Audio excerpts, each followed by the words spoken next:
जैसे जाकिया जाफरी कहती थी, जो आप महंगे लॉयर्स की बात कर रहे हैं, कि आपकी तरफ के जो लॉयर्स थे वो बहुत हेविली पेड थे, उनकी तरफ से नहीं थे। एसआईटी के लॉयर्स जो थे हमारी ओर से हमारे लॉ ऑफिसर ही थे और कोई नहीं था। हाँ, उनको बहुत लॉ ऑफिसर को इतना पैसा नहीं मिलता है, आप जानती हो। इसके पेमेंट का एक सिस्टम होता है। इसका रेट शब्द प्रयोग ठीक नहीं है, मगर उनकी फीस तय होती है।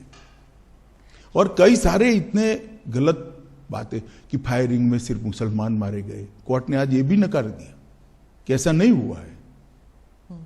फायरिंग में मुसलमान नहीं मारे गए, लेकिन दंगों में तो मुसलमान मारे गए ना। देखिए स्मिता जी, एक बात आप समझ कर चलिए, जिस तरह से 60 लोगों को जिंदा जला दिया था, उसका समाज में आक्रोश था।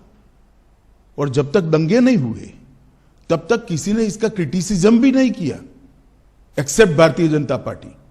कांग्रेस पार्टी का एक भी स्टेटमेंट, पार्लियामेंट चल रही थी उस दिन, किसी ने दुख भी व्यक्त नहीं किया कि 60 लोगों को जिंदा जलाने की घटना का आप भर्त्सना भी नहीं करोगे, निंदा भी नहीं करोगे। इतनी बड़ी वोट बैंक पॉलिटिक्स होगी। आज सुप्रीम कोर्ट ने यह भी कह दिया कि जाकिया जाफरी किसी और के निर्देशन पर काम करती थी।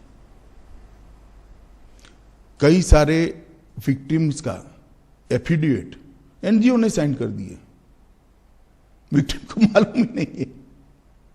आपके हिसाब से किसने किया, क्यों किया जाकिया जाफरी के? सब जानते हैं ना कि तीस्ता सेतलवाड जी की एनजीओ ये सब कर रही थी, केवल और केवल। और उस वक्त जो यूपीए की सरकार आई, उसने ढेर सारी मदद करी है तीस्ता सेतलवाड की एनजीओ को, ढेर सारी मदद करी है। सबको मालूम है, पूरे लुटियन दिल्ली को मालूम है। गुजरात में तो आपकी सरकार थी, इतने गुजरात में हमारी सरकार थी, मगर जो एनजीओ था उसको भारत सरकार ने मदद करी है, सब जानते हैं। और केवल मोदी जी को टारगेट बनाकर ये सब किया गया। उनकी छवि को हानि पहुंचाने के लिए किया गया, उनको दंगों के केस में उनकी लिप्तता बनाने के लिए किया है।